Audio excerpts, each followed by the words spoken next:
Our next speaker is, I think, probably a newcomer to a lot of these conferences. He has the title of his paper is Space Tourism Right Here on Earth. So he's going to be telling us something about you don't have to even afford the suborbital flights. You can get a lot of the experiences of space tourism without even leaving the planet Earth. So over to Chris Jones from Red Planet Expeditions. Thank you.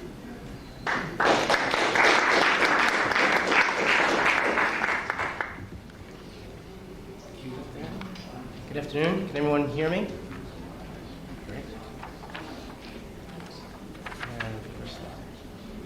I want to thank Derek for bringing me onto the panel, and I'm totally honored to be on a panel with such people with a lot of experience in the space industry. I am a newbie to the industry, just for a few months. In January, I started with this company, Red Planet Expeditions. I have a management consulting firm for 15 years. I usually am working with internet companies and startup technologies as a chief financial officer. And so now I've gone from the internet now into space. So this is my first venture here. It's very exciting to be around with a lot of people. Now, along with in running a startup on an internet company, you have to pull your own weight in many different ways. So I also served as a project manager and was a big-time user advocate. So I pounded on our developers from the user point of view. I don't like that, let's change it. I would never use that feature.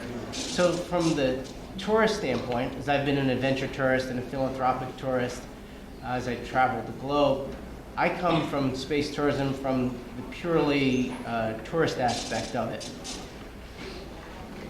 And so really, I think it's great. I mean, everything what's happening right now in space tourism, we're thrilled with what's been going on. But what's next for the space tourist? Are we going to have to wait years and years and years? More than likely. So as the small amount of people you see in the upper right-hand corner that's through real-world, off-world tourism, but through simulations of what we can do, you can then broaden that amount to millions of people that can do it. So will we have to wait years, possibly for real space, but not for tourism? So simulations serve as the bridge between today and when space tourism will be safe and affordable for everyone in the mainstream consumer. And additionally, simulations will also help get us a better understanding of what the space tourist is going to expect, what they're going to experience, what they're going to need, and how we satisfy them as tour operators. We need to have a better understanding. And this has been going around. I've heard a lot during the past few days how the public advocacy, how the public needs to get involved, and we need to understand what they want. I mean, this is really, really important to the business. And I think it'll be through these simulations that we do as an industry to really help us develop and understand what this tourism, what the space tourist wants. Now, how has the travel and the vacation experience changed over time? We've started in the 1900s with early rides and amusement parks, and as we moved on and Disney came along and gave us our theme park, where you go and experience a little bit of fantasy for a few moments, but it's still a ride and you're done. Then is the emergence of the experience parks, where you go in sometimes costume, or you go in and start playing a little bit more of a role. Your immersion in the experience and the vacation is a little bit longer, a few hours this time.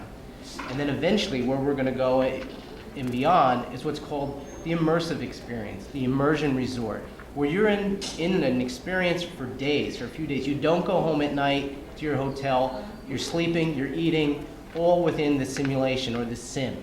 And this is going to be, as we're seeing more and more, as people get more and more involved and their needs grow, to be a part of the experience. It's not just enough that I want to go and see this, or I want to be in the movie. I don't want to watch the movie, I want to be in it. And that's where we're coming to now. I mean, even a good example of being literal about being in the movie. How many people went out and dressed up for the Star Wars, and I heard there was all sorts of people in costume. I mean, this is to go see a movie, a 2-hour experience, and they have to be so connected with it. That need to be connected is they have to actually dress in it. Well, we've seen more and more that people want to be more connected in their vacations. adventure and eco travel. In January, I attended the adventure tourism and ecotourism and luxury tourism show at the Javits Center. And it was very, very interesting for me as a consumer of those products and now as an operator of them, and now into a wholly new area as the adventure tourist is our key market, what they're going through, what they expect. And they kept talking about authenticity, authenticity. It's how important you are to be authentic to your customer and to the experience, whether in a rainforest or they're going in a flight simulator or something like ours where you're going to Mars and simulating what it's like to be on Mars. It has to be authentic. You have to have the people there that are going to be involved. You have to have real experienced scientists, astronauts in space, and for the tourist area, you have to have natives of the area. It's the same thing. Philanthropic travel has become very popular. With the tsunami disaster relief, people paying thousands and thousands of dollars to fly across the world to a place where they're not going to have a hotel. They're not going to have a toilet. They're not going to have water. I mean, they're going to experience hardship for their fellow man to help to be, but more important, to be connected to something, to be a part of an experience that's really going to drive them and be a once in a lifetime thing that they can say is unique to them. So now, with the rise of the experience economy, in a book by Pine and Gilmore, they talk about how your work is a theater and every business is a stage. And more we have to get involved in showing that it has to be a full experience to what our consumers see. John Spencer, who's my partner in this, he wrote a book on space tourism. It's at the Apogee Book Center. He's also talked a lot about and wrote a book on space tourism and how important the user experience is and the customer experience. So no matter whether you want to go to an experience that's either the fantasy future or the historic past, such as like a reenactment of a civil war, the authenticity is your key point. And that's really what we have to keep as tour operators, making sure during the simulation to get people really, really involved in simulations. And just to give you more example of what these immersive experiences are, you can see the adult space camp, the Renaissance fairs, and the Civil War reenactments, all the way to the point where it's the real thing with Dennis Tito. One of the areas in the adventure touring that's also very similar to what we experience or are building around in our simulation model is the Antarctic adventure tourist. Just a quick survey. Anyone want to take a guess how many people went to Antarctica last year? 500. How many? 500. Anyone else? 5,000. Anyone else? 10,000. 10,000. Next slide. 14,000 people went to Antarctica last year. There are 20 different operations that bring people to Antarctica, one of the toughest climates on the planet. Now, it's very, very similar to what we're working on. And this year they project 20,000. We got this that information from the area. There's 2 new operators that just started. There's 20 in there of a field of 20,000, and 2 new operators just started. Now it's very, very similar. What you would experience on like an exhibit like ours or a simulation like ours, where you're going to Mars and acting like an astronaut or a simulated astronaut, SimNaut. You're in a ship. You're very much like that. You go out on in an extracurricular roving. You have the Zephyr boat or the Zodiac boat. You have to wear the foul weather gear, just like you'd have to wear a Mars suit. So it's very, very similar. It's very analogous. And we found that the adventure tourists are very interested. They want to do something very, very different. And they have the money for it. Even at lunchtime, I spoke with a gentleman who works at NASA, and he has all these friends that have been on every cruise. They've been around. They want to do something different. They're willing to spend this money. Several other people I spoke to, and they're booking cruises to Antarctica. It's just something new. It's a unique place. You can go see the penguins and the polar bears and not be separated by bars.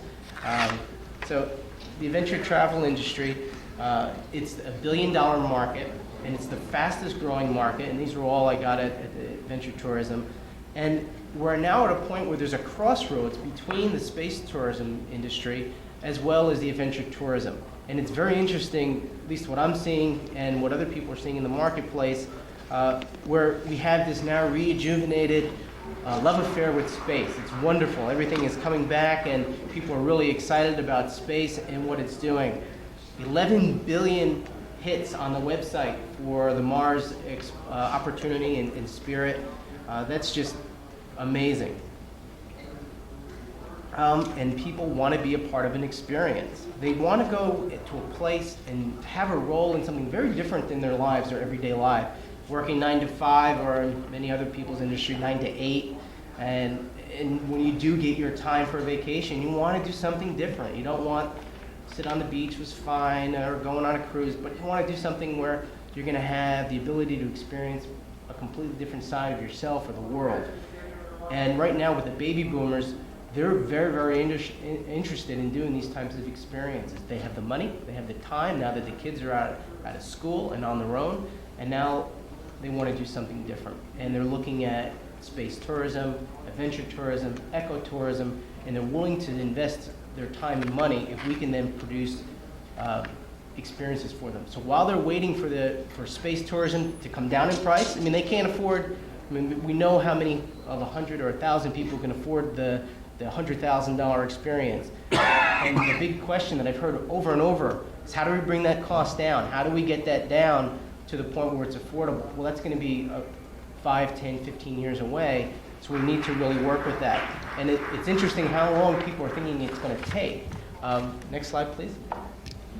This was on MSNBC. It was, I just had read an article about a company that's going to do a launch in 2007 for space tourism.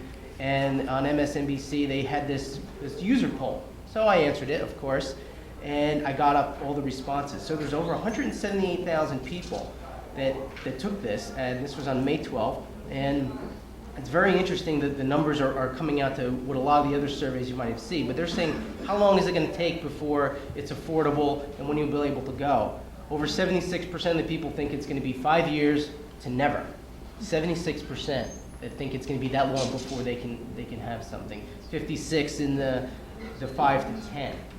So what do we do with all that time? How do we keep these people's interest? How do we get them really keep this enthusiasm that we've built as an industry? It's the simulations. Give them something they can go to now. Is it going to be exactly the same? It'll be as close as a tour operator can get to it. But it gives you something now that you can go to. You pay a few $1,000s.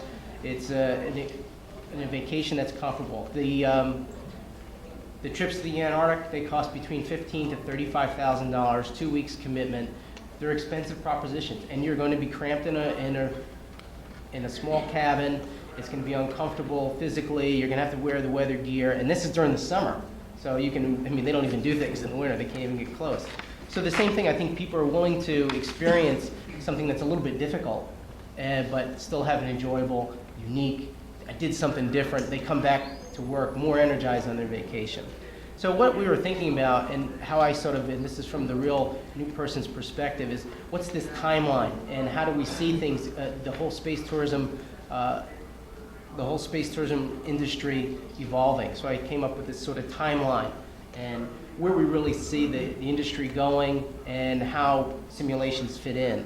In the beginning, we have the dreamers and the believers, the people like Burt Rutan, that when the people who gathered together to put the X Prize together, they're the dreamers, they're the believers. And then when Burt went through and won the X Prize, that's your breakthrough event in an industry. And as soon as you have the breakthrough event, people start to believe, okay, this can be done. But it's still difficult, it's still on the harder side. So now you have companies, I mean, there was 26 companies, I believe, in the X Prize competition, so we only really saw one, just Burt's. There's a lot of other companies. I mean, Elon's wasn't involved in X Prize, but they're doing a lot of the same things. As we saw, you'll see a lot of different companies. So now they're all starting. It'll be great to see the next one that goes up, and the one after that, and the one after that. And as soon as it starts, even though it's going to be a rare event, that's when competition begins. That's when we're going to really see people saying, okay, great, we can get more involved in space tourism as an industry. There's going to be more companies out there. Some are going to flame out, some are going to do well. And then finally, to whether it's 5, 10 years, that common occurrence where you and me, for a few $1,000s or $10,000, can go up and have an experience. Now, in between, we still have that 5 to 15-year gap. How do you fill it? And I think the only way you can keep the people's interest in, you can keep money flowing into the industry, is through the simulation, through an experience that's geared towards the tourist. And more importantly, I think we really need to start understanding what they want. And also simulations prove a profitable mechanism. And as an accountant by trade, that's naturally where I'm going to look, is how quickly we can see money coming back into the company. So I put together what's the benefit of a space tourism from all the different parties involved. So the benefit of investing in space tourism, as Alan started saying, put your dollars in, there's three main areas. You have the industry, and then you have the consumer, and then of course the investor. So why should they invest in simulations? Why should they just wait for the rocket companies and the aerospace, and why it's important? Well, the simulation for the industry, we'll walk down that path first. It really serves as a way to keep them interested. It really keeps this momentum going. It makes it very, very much at the forefront, getting more press, positive media impressions. That's all going to be very important for the industry to draw key players. The simulations help gain a better understanding of what the space tourist wants and expects in their adventure. It's very, very interesting. I don't know if anyone saw another article on space.com that Jane Seifert from Incredible Adventures, who does similar things like bringing people out into space and other simulations like and immersive experiences, like you can go there and do a covert ops or ride in tanks and things like that.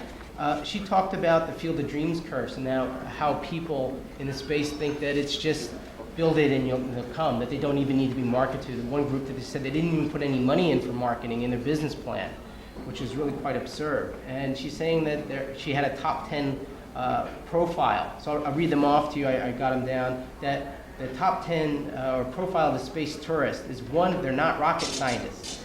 2, they may be supersized, and you have to make allowances for that. 3, they really won't care where you put your spaceport. 4, they shouldn't be expected to meet stringent physical requirements. 5, they don't like surprises and they expect perfection. Even at $1,000 a day, a couple $1,000 a day, they're going to want a perfect experience. You need how to do that. They aren't overly concerned with price or safety. The people that can afford a lot of the space tourism, if they can do it, they can do it. And as even Alan was talking about to those very early people, they said, well, I'm expendable. I'm 60 years old. I'm expendable.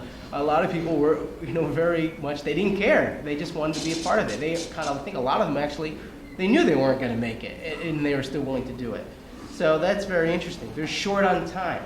Very much people don't have a lot of time for the vacations, and when they do, they don't want to spend a whole lot of time in a training and facility. They have to train a month or 2 months. I mean, not that many people can take off for that.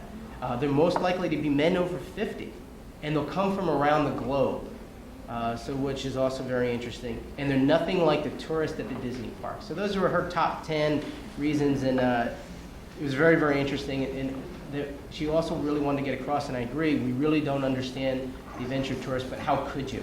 Now, finally, that's another reason why it's important for the industry to invest and look into simulations, is they get an industry snapshot on how to market to these people, how to market. Right at this point, they really don't know because there's only been a few people that have done it. So really having a better understanding of what did the industry and the consumer respond to in the simulation marketing program that they went to, why they did. So for the consumer, right now, if you're a consumer like me, and I want to go today, but I don't have $20 million, sorry. I would like to go on that adventure. But I want to go today, and I think everyone else wants to go today. So simulations are for people that don't have any patience and want to experience this today, and they're willing to say, okay, I'm not in space, but this is the closest thing, I'll take that. Also, the space tourism simulations will be affordable. You can look for $1,000 to $5,000 a day, and that should be really something that the affluent adventure tourists can afford, and most adventure tourists are willing to spend anywhere from $5,000 to $25,000 on their experience. And simulations will make space accessible to the masses. And that's really something that they hit on today, and something that we, at my company, we really want to bring space accessible to everyone. Whether you can only afford a $20 membership to go on and see our simulation through our website, or whether you can afford the $1,000 to $3,000 a day in our simulation, it's really, we want to make it accessible. We think that's really important for the benefit of space for the whole planet, and keep it going. So what about for the investor? These are the people that I have to try and convince to put money in ours, and other people have gone through this to put money in their own ventures. Convincing someone who's not familiar with the space industry to part with their dollars is very difficult, I'll assure you that. But simulations can start, the nice thing about the simulations is they start earning revenues in months, not years. It takes the time to construct them, then right away there's a revenue model. Where for the space tourism, it takes years to try and get them, the rocket companies, they're not going to fly for a few years. You're burning through millions and millions of dollars in capital for a thing that may or may not work. So for an investor, that may be a little bit tough or farther reach, especially when they're used to a 3 or 5 year exit strategy with an internet company or software company, or even some of the other technology ventures, even biotech. I mean, that's only, in some cases, can be less from what they're doing now. So this gives them an easy way to see how revenue is going to come in. Simulations also give a chance for an investor to learn about the industry. A lot of times they're not going to just walk right into an industry that they don't know and then plop their money down. They need to learn about it. Well, they get to, like me, I'm a perfect example. This is my first space conference. I've been in this industry for 3 months now. And I get to meet a lot of people here that really helped my learning curve, and it starts leveling out, and I get a better understanding what companies are doing, who the competitors are, and that's what they're going to want to go through. Before they go and plop down their money and open their wallets, they're really going to want to understand the industry, and you can't blame them. So we want to do something, this simulations, an investment in a simulation gives them a chance to do that.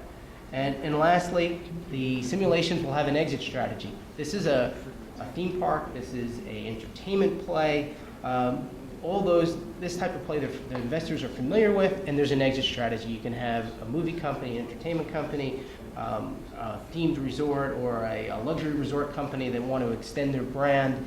All this is something that they'll be interested in, and there's a way out for the investors. And that's really what they're looking for.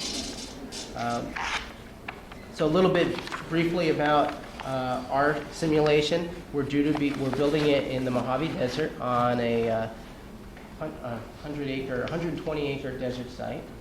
It'll be in between Los Angeles and Las Vegas. There's about 50 million people that travel that corridor, and they'll be able to experience, we'll be able to see our site. We're due to be open in 2007. We're currently raising $8 million right now for it, 5.5 for the construction cost, and the rest for marketing and operations. We did earmark a lot of money towards operations. I knew that that's the way this was going to have to progress. But the nice thing about it, it's really, it's going to be an experience that you can come, and we have different tracks for people with various interests, whether you're interested in astronaut leadership and mission planning, or terraforming and biology, arts and culture. I mean, a lot of this is also research that we're going to be able to gather, but when our people come and experience this, capture that research, and then show, okay, this is what people are going to be interested if we ever do colonize Mars. I mean, what are they going to do when they get there? What's going to inspire you to go? And we want to capture all that information now so we can then realize and evolve and help the industry evolve as we go. You can skip to the next two. And this is a little bit of a diagram of what we're doing. We're only using about 20 acres or so in the beginning of our 120 acre site, so we can expand. We're starting small. In addition to our base, which is in the left hand, right at the median there, where the people will live and work and go out into this 100-foot diameter crater, where they'll be able to have their experiences every day. There will also be in the lower right-hand corner a visitor center, where, since we do have all this traffic going past, if you didn't sign up for the 3-day or 7-day sim, you can come and see and interact, pay a few dollars and come on in. It'll be a sponsor-driven. It'll be also a demonstration technology center where companies in Mojave can actually display what they're doing, and other real space companies can come and put their technology there. There'll be a Mars Hall of Fame. I mean, various different things that people can come and enjoy for a single day visit, and then perhaps sign up for a sim. We've already taken some deposits, and we're right now our website, as you can see, simnaut.com, stands for Simulated Astronaut. We're out there, and you can. We look to be open in 2007. Here's another quick look at our floor plan of the base and where you're going to be living. You'll be living in those 6 cabins. you'd be doing some of your initial work and dining in the middle way, then that circular at the end, that's where you would change into your Mars suit, get in your rover, and go out and do whatever you needed to do for that day, whatever your mission plan was or expedition plan, and how it was going to go about. So in concluding, just space tourism, I think preaching to the converted, it's a when, not if, but yet the industry still really doesn't have a great grasp on the customer and what they want. Simulations serve as that gap between, and that bridge the gap between today and when space tourism is going to be safe and affordable. And simulations will provide a forum for where we can gain a much better understanding of what the customer wants, what they expect, and how we as tour operators can meet in that crossroads of space and adventure tourism and give them an enjoyable experience, keep their enthusiasm up, and keep them pouring money into the industry. Also, we also know that, as I saw in the internet, it was very democratic that everybody got a chance to make a first impression as an internet company. But if you flamed out on that first try, you didn't get another one.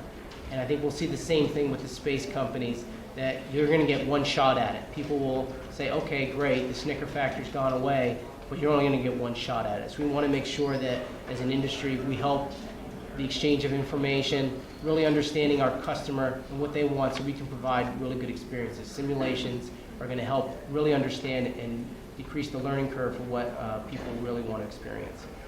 So we really see these simulations as the key mechanism to keep the consumer plugged in, keep everyone interested in space, and hopefully we all see you at our Mars Resort in 2007. Thank you.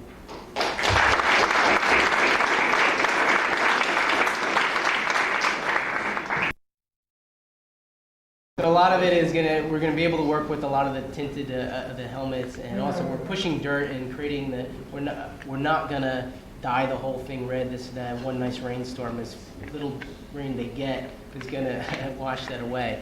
A lot of times, what really keeps the person immersed in the sim isn't so much all the tools. It's really the story and the experience and what they're doing in that. I mean, are we gonna be able to stop the fact that a bird might land? No, but I think if you're really engrossed in what you're doing in any activity, think about anything in your life, you really are engrossed in that, some of those little things are going to be about. I mean, you do realize you're in a sim, but that's what. I did think of one application, actually, a potential market segment. It would be management training courses in general. I think people might sign up as other senior management teams, spend a few days, as long as it's organized. You'll see that in the next few weeks. Question from Vatican. Two questions. Have you talked to any of the extreme adventure travel agencies, and they're giving you the evaluation of the sellability Just small. I did some talk to some of the people at the show. It was actually very interesting for me because I got such positive feedback.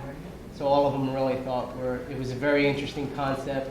One particularly that really hit me was, I was telling this to one tour group such as you're speaking about as a woman. She said, I would never go into space, but I would allow myself and my kids to go to something like that. So that was a very positive fact. Your second question? The second question was, you said you're looking for $8 million. Right. Do you have any methods to be able to get revenue before you are to meet? Yep, we're taking deposits right now. We're also taking sponsorships for our for the visitor center. Will be sponsored. We're doing like around 6 or 7 months of early sims, so the people that go in even before we open, they'll get a reduced price. It'll be $1,000 for the whole sim, and you'll be able to go in, and they're sort of our beta group. So we'll be doing that, and as soon as we complete construction. In addition, just what Eric mentioned, we're doing Mars leadership programs. That's it's not even out on the website yet. It's a concept that we've just put together. We have one of the astronauts, Rick Steerfoss, involved with that. So that's going to be another program that we put out, doing leadership programs. So. One more, yes. Do you have any relationship with the Mars Society, since they already have the Devon Island and Utah, like base, Mars base, that is very similar to what you're doing? Yes, we have a relationship with them. We have a relationship with most of the organizations, which is really how we plan on doing a lot of the marketing. Besides of also taking care of the other travel agents that will, our frontline salespeople, we have a good incentive program. We're involved with John Spencer's really, he's the head of the Space Tourism Society, and he's reached out to so many different organizations. We have a mailing access to over 10 million people right now that we do co-marketing programs. So we're really in line with a lot of the planetary societies that, between the adventure travel and a lot of the space ones, we're working closely with them and giving them revenue earning opportunities as well. Everyone's looking for it. We have revenue share deals. We really see that outreach is going to come to them. We're not looking to spend millions and millions and millions of dollars posting ads on the internet. Okay, thank you very much. Thank you.